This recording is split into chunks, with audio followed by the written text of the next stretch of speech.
Travis Holmes with the BigCatCountry.com, the Duval Dive Podcast, and Fans First Sports Network.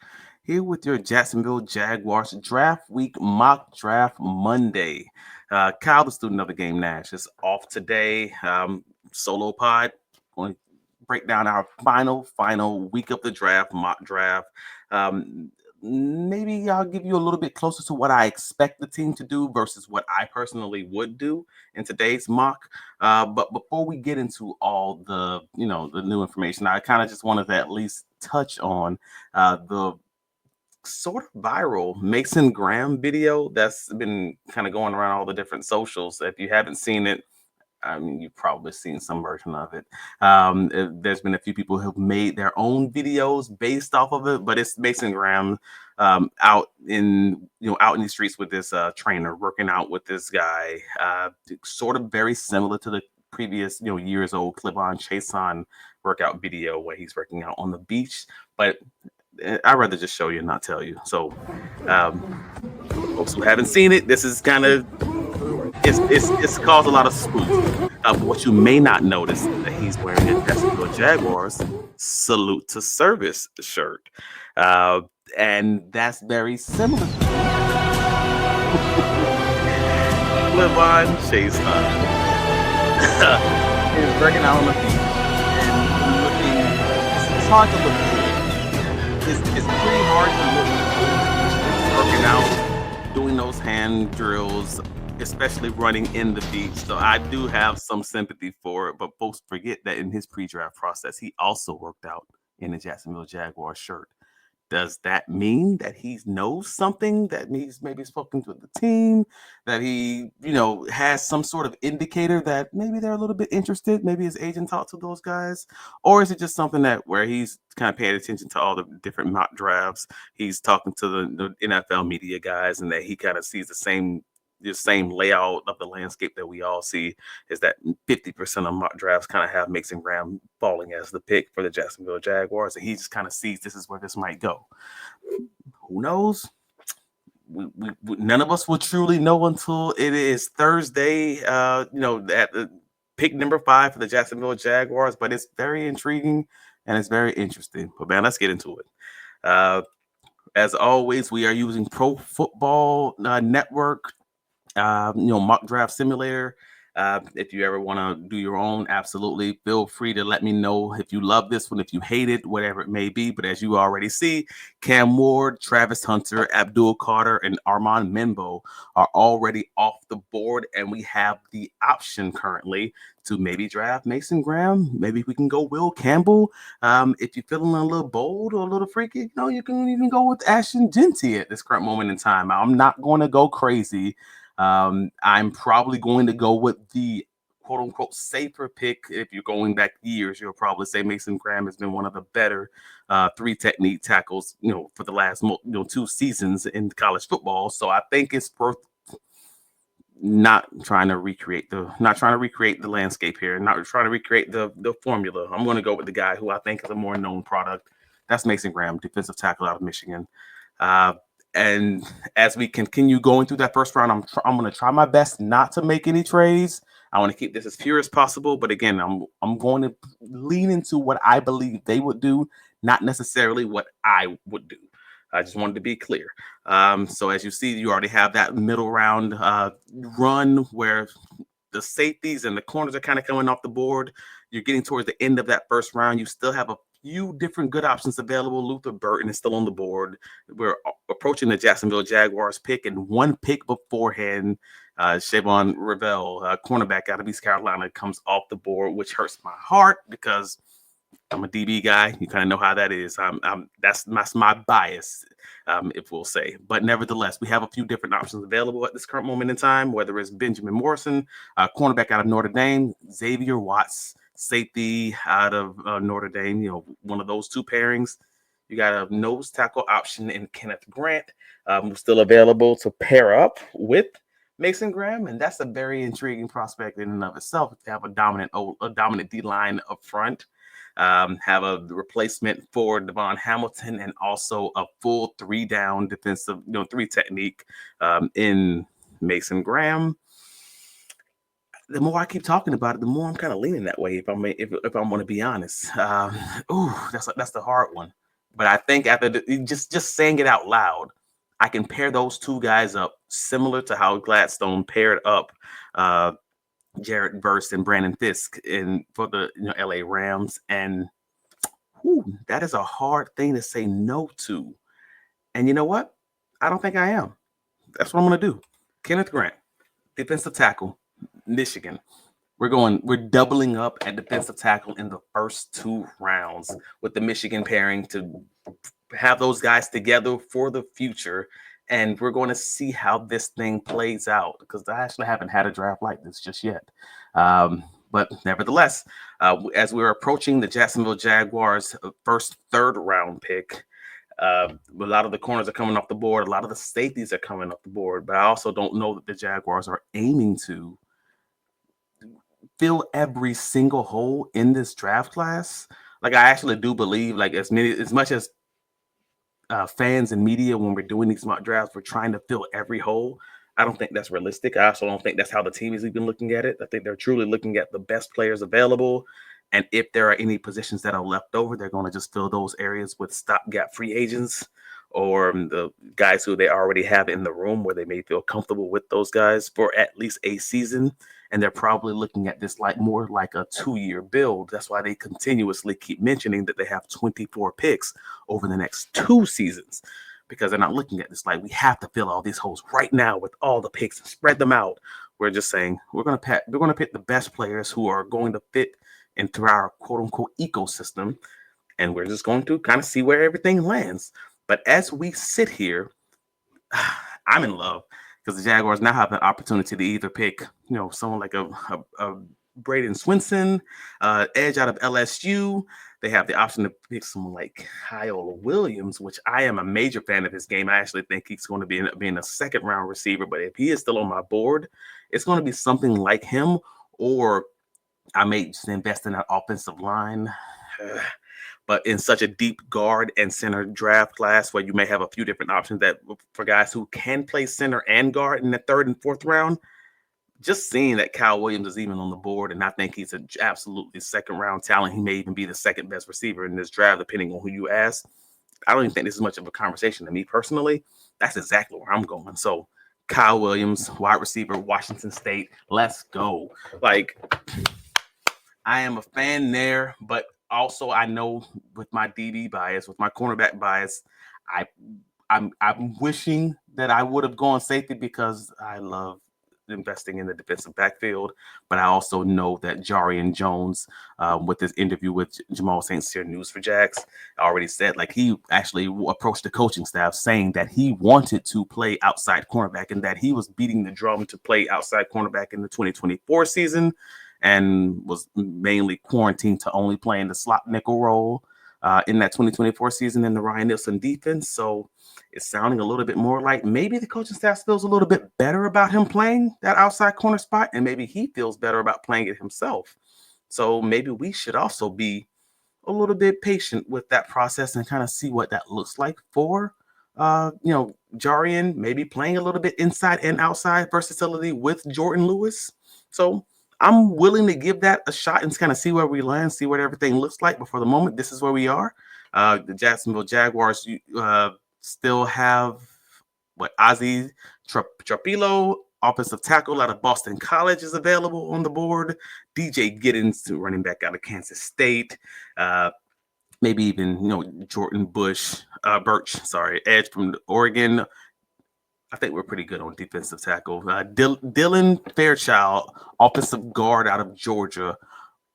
Few different good options that's on the board, but I want to take a look at that offensive guard, offensive, center options that are currently available. I'm a big fan of Jackson Slater because he can play both center and he has that center guard flexibility. So I'm kind of leaning towards maybe looking at someone like him with our next pick. But for the moment, I might be going the Ozzie route. Like if it's not Ozzie or someone like Charles Grant, I think that might be the route to go, honestly. Because I don't know enough about Ozzie's game to say that I love him more than I will love someone that I do know about their game, like Charles Grant. At least I am I'm hip to his game, and that's makes me feel a little bit comfortable personally. That's where I'm going. Charles Grant, offensive tackle, William Mary. Let's go. And yeah, some of you will say, well, he was rated to 101. I don't believe these draft boards at all times. I just don't. If they're saying there's 12 picks in the future, 12 picks back, like that's fine. Like that's teams are going to have their different draft boards. And if you're getting into the fifth round, sixth round on a lot of these draft boards in previous years, that's an undrafted free agent. So I don't have these strong feelings on believing this draft board versus that draft board. They're all over the place. Pick the player you want, and wherever it lands is where it lands, man. So far we have Mason Graham as our first round draft pick. We have Kenneth Grant in the second round, wide receiver Cal Williams in the third, with Charles Grant, offensive tackle from William & Mary, as the fourth pick off the board so far. As we still sit here, there's still multiple options available who were on the board. And as of the last pick, we have Dylan Fairchild, offensive guard from Georgia. Zay Alexander. I wonder who's available at the safety spot. If we still have someone like, we still have Jonas Sanker and we still have RJ Mickens, both available, both still on the board. I'm going Sanker. I didn't even expect him to be here, just to being honest. But I am absolutely going Jonas Sanker. Let's fill that DB room up. We still don't know exactly which defense they're going to play as far as Anthony Campanelli is concerned. Like the assumption is that it's going to be closer to a Vic Fangio kind of situation. But if he ends up going the Brian Flores route, who's a little bit more versatile, kind of play a little bit more man, and then also flip it fully the next week and go a lot of man then zone the next following week. You need guys that's going to be a little bit versatile like that. So I'm willing to kind of just see until they show us what they're going to be, just kind of assume it's going to be more of a 70-30 more zone versus man kind of situation with the Jacksonville Jaguars defense. And because of that, I need to make sure I have a safety who's able to both fill that alley and also play over the top. That gives me someone like Sanker. We are currently at pick 126 with the Jacksonville Jaguars on the clock in their fourth round draft pick. We have a few guys available currently.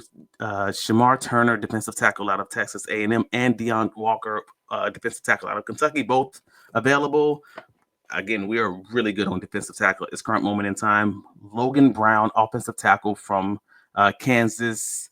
Very good offensive tackle. But again, we already drafted Charles Grant earlier in the draft, so there's not much of a need for that.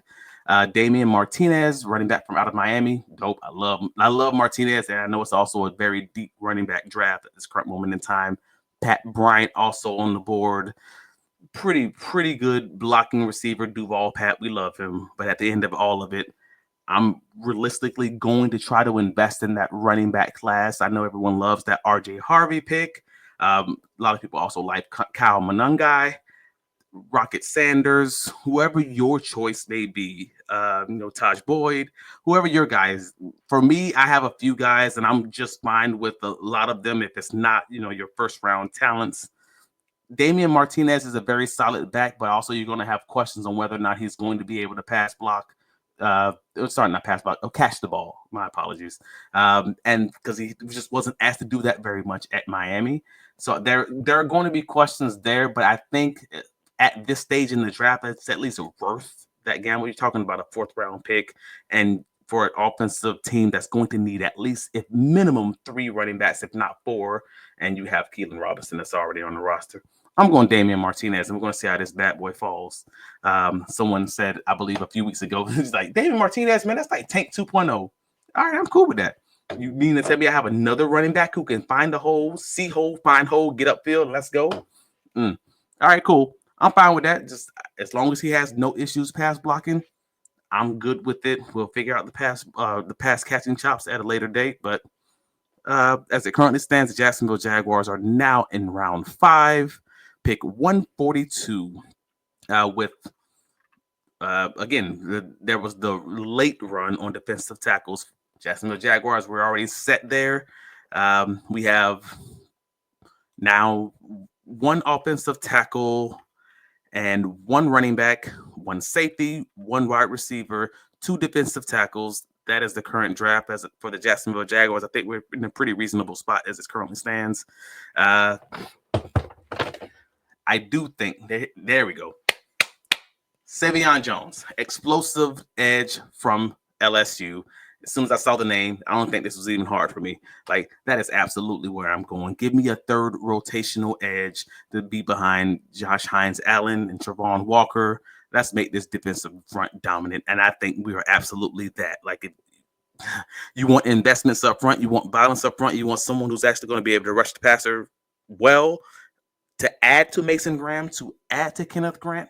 Yeah, man. I don't know how you guys feel about this draft class right now so far, but I'm feeling very good. Just looking at the safety, looking at the addition to the wide receiver room, making us generally be set there. The additions to the defensive tackle room, we're either going to be set there or we're going to be releasing some guys who are very good. The add-on of Damian Martinez to that running back room, and out finally having an edge 3 worth talking about on this roster. I mean, we're not even done with the draft class, and I'm already feeling like, all right, this is dope. I need investments up front. We've gotten those investments up front, and not only that, we've gotten them with guys who are like multiple, who are guys who are able to move around and be flexible within that defense. So, yeah, I'm feeling dope. I'm feeling fine right now, no matter how the rest of this draft class goes. But let's wrap it up. We have Upton Scout, Jabbar Muhammad, cornerback out of Oregon, both still on the board. As it currently stands, we're at pick 182 in the draft. We got someone like Kyle McCord that is still available, quarterback out of Syracuse. If you're not someone who's a fan of, if you're not a fan of Nick Mullins, I have to assume the team feels great about having a quarterback who understands and knows the system. So I don't think that any rookie quarterback you bring in is probably going to have a realistic chance of beating out Nick Mullins. But I do think Kyle McCord, skill set wise, is someone who will be worth having on the roster.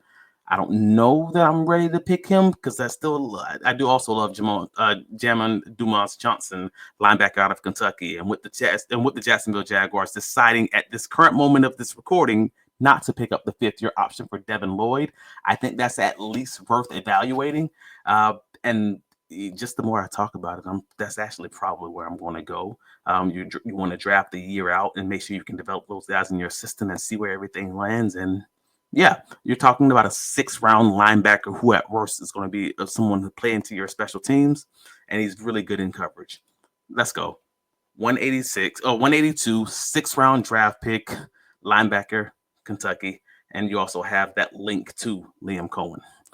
Yeah, I think I'm in a pretty solid spot. And with the 2nd pick in the 6th round, Jaguars still have, again, multiple solid options, whether it's Catan Crawford, safety out of Nevada, Mitchell Evans. He was fine, I guess, as far as a blocking, tight end. You have the option of maybe someone like a Clay Webb, Marcus Tate, 2 offensive guards who can, help solidify your interior offensive line.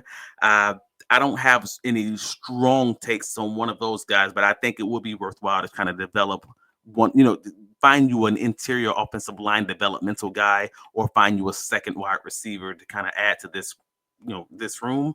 I do like Ricky White. I also know he's in that that UNLV go offense, so that can sometimes be a little bit quirky depending on how you want to view that player. I also like Antoine Wells Jr. In this draft class because I think he's a fairly versatile receiver who can play a little bit inside and out, and he's very solid blocker. And because of that, I'm kind of like, yeah, we're in a 6th round. Jaguars don't have a late round pick, and if you want a guy like that on the roster to kind of develop to be your upgrade to Tim Jones, or maybe your upgrade to Gabe Davis, I think that may be your best option, your best timing to do something like that. And because of that, that's probably where I'm leaning right now, just kind of revamp and remake that wide receiver room after we don't really know what it's going to look like after 2025, with De'Ami Brown on a 1-year deal and Gabe Davis with a natural out in his deal after the 2025 season. So, yeah, I think that's actually what I'm going to do. I think I'm going to go Antoine Wells Jr. Yeah, I think we're in a good spot now.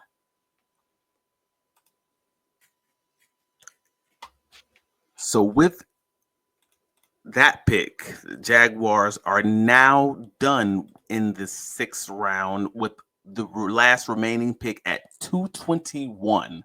Uh, I don't know. That's going to be interesting. I don't know where we're going to land on this one. So we've added 2 receivers to the wide receiver room, 1 linebacker, 1 safety, 1 offensive tackle, 1 designated pass rusher, edge 3, 2 defensive tackles. Again, as far as positional groups are concerned, I think the depth has been raised in this room, and also at this point, we're in again pick 221. We're in the early 7th round. At this point, it's pretty much BPA. Who can be developed into something a little bit better in the future? Who can also maybe give you a little bit more on special teams? Who's the best player that you currently see on the board that maybe give you something that you already don't currently have on the roster? I think we're in a very solid spot as far as a lot of the positions. We don't necessarily have a second guy as far as you're talking centers are available. We have Luke Fortner on the roster. We have Robert Hainsey on the roster. Both of those guys kind of have that similar skill set.